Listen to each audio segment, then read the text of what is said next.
BBC Urdu کے programme سیربین میں خوش آمدید. ہمارے لندن اسٹوڈیو سے میں ہوں عالیہ ناز کی.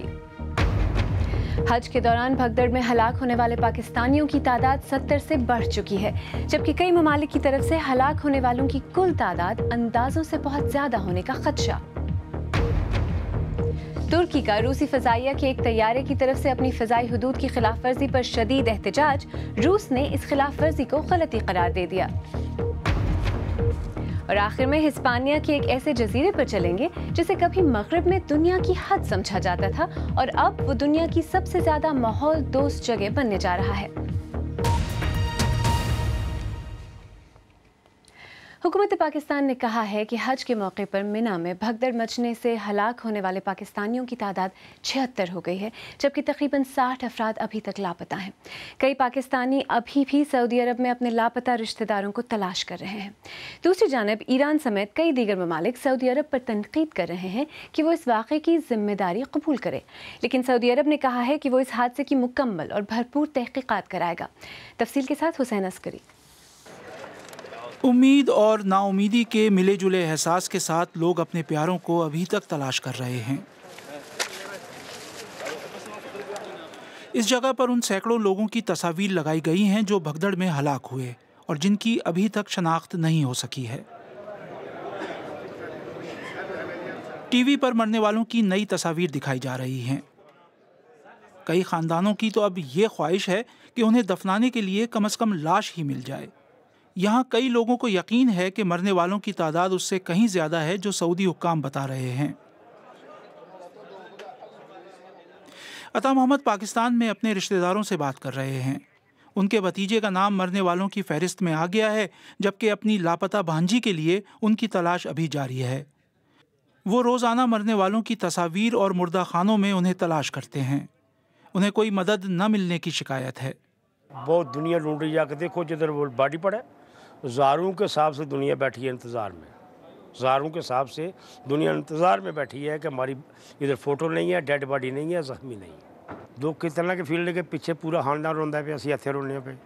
سانو زندہ یا مردہ نظر آ جان، ساڑھے دل تو تسلی ہو جائے. اس میں کوئی شک نہیں کہ حج کے انتظامات معمولی کام نہیں. اس میں سعودی حکومت کو بھگدڑ جیسے واقعات کی روک تھام کے علاوہ شدت پسندوں کے ممکنہ حملوں کے خلاف بھی منصوبہ بندی کرنی ہوتی ہے. لیکن یہ اتنا بڑا اور خوفناک حادثہ ہے کہ کئی متاثرہ ممالک جواب طلب کر رہے ہیں. سعودی حکام کا کہنا ہے کہ وہ تحقیقات کے مکمل ہونے تک کچھ نہیں کہہ سکتے. حکومت پاکستان نے اب تک 76 پاکستانی شہریوں کی ہلاکت کی تصدیق کی ہے. سعودی عرب میں پاکستان کے سفیر کا کہنا ہے کہ سب کو تحقیقاتی رپورٹ کا انتظار کرنا چاہیے. سعودی حکومت یہ اعلان کر چکی ہے کہ اس معاملے کی مکمل تحقیقات کرے گی کہ وہ کیا اصل وجوہات تھیں جن کی بنا پر یہ حادثہ پیش آیا. تو جب حقائق لوگوں کے سامنے لائے جائیں گے تو سب واضح ہو جائے گا.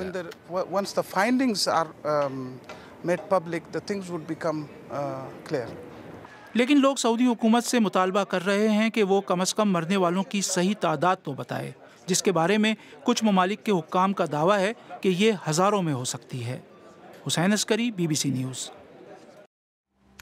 آئیے اب دیگر اہم موضوعات پر ایک نظر ڈالتے ہیں. ترکی نے کہا ہے کہ روس کے جنگی جہازوں نے سنیچر کے روز اس کی فضائی حدود کی خلاف ورزی کی.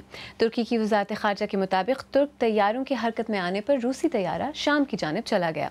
روسی فضائیہ نے شام میں کارروائی کا آغاز گزشتہ بدھ کو کیا تھا. تفصیل کے ساتھ کاشف قمر. ترک حکام کے مطابق جب روسی طیارے ان کی فضائی حدود میں داخل ہوئے تو فوری طور پر ترک فضائیہ کے F-16 جہازوں نے انہیں روکا، جس کے بعد روسی جہاز ترک فضائی حدود سے واپس چلے گئے. دوسری جانب صدر رجب طیب ایردوان نے شام میں روسی کارروائی کو ترکی کے لیے ناقابل قبول قرار دیا ہے. شام میں روسی اقدامات اور فضائی حملے مکمل طور پر ناقابل قبول ہیں، خصوصاً ترکی کے لیے. میں نے یہ بات پیوٹن کو ماسکو میں بھی بتائی اور چند روز پہلے ٹیلی فون پر بھی. روس بڑی غلطی کر رہا ہے جو اسے آگے چل کر تنہا کر دے گی. روس یہ سب کچھ ترکی کی مخالفت اور تشویش کے باوجود کر رہا ہے. خود روس نے بھی اس واقعے کی تصدیق کی ہے اور اپنے جہازوں کی ترک فضائی حدود میں داخلے کو نیویگیشن نظام کی غلطی قرار دیا ہے. انقرہ میں روسی سفارت خانے نے بتایا ہے کہ روس نے ترک حکام کے سامنے اس کی وضاحت بھی کر دی ہے.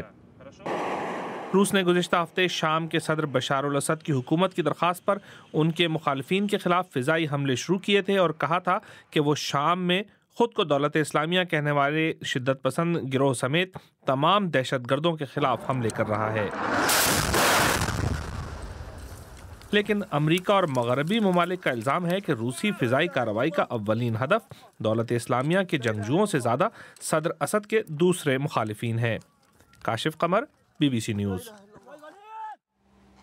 شام میں حکام اور مقامی ذرائع نے بتایا ہے کہ شدت پسند تنظیم دولت اسلامیہ نے شام کے قدیم شہر پلمائرا میں آرچ آف ٹرائمف یعنی فتح کے محراب کو تباہ کر دیا ہے۔ ایک اندازے کے مطابق اسے 2000 سال قبل تعمیر کیا گیا تھا۔ متحدہ قومی موومنٹ کے رہنما Altaf Hussain money laundering case میں ضمانت کی مدت ختم ہونے پر پیر کی صبح لندن کے صدک پولیس اسٹیشن میں پیش ہوئے۔ الطاف حسین کے خلاف منی لانڈرنگ کیس میں گزشتہ کئی سال سے تفتیش جاری ہے اور اس کے علاوہ ڈاکٹر عمران فاروق قتل کے سلسلے میں بھی تفتیش ہو رہی ہے۔ افغانستان میں امریکی کمانڈر کا کہنا ہے کہ افغان حکام کی درخواست پر قندوز میں ڈاکٹرز وداؤٹ بارڈرز کے ہسپتال پر حملہ کیا گیا تھا، جس میں عملے سمیت کم از کم 20 افراد ہلاک ہو گئے تھے۔ اس سے پہلے افغان وزارت دفاع نے کہا تھا کہ مسلح شدت پسند ہسپتال سے افغان فورسز اور شہریوں کو نشانہ بنا رہے تھے۔ اس بیان کو ڈاکٹرز وداؤٹ بارڈرز نے جنگی جرائم کا اعتراف قرار دیا ہے۔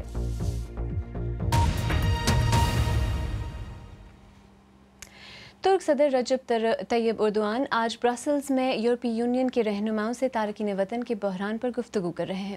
مشرق وسطیٰ میں شام اور عراق اور دنیا کے دوسرے حصوں میں جنگوں اور تنازعات سے بچ کر بہتر زندگی کی تلاش میں یورپ جانے کے خواہش مندوں کی راہ میں ترکی اہم ترین پڑاؤ ہے۔ یورپی یونین کے رہنما امید کر رہے ہیں کہ آج کے اجلاس میں تارکین وطن کو روکنے کے حوالے سے ترکی کے ساتھ کوئی سمجھوتا طے پا جائے گا۔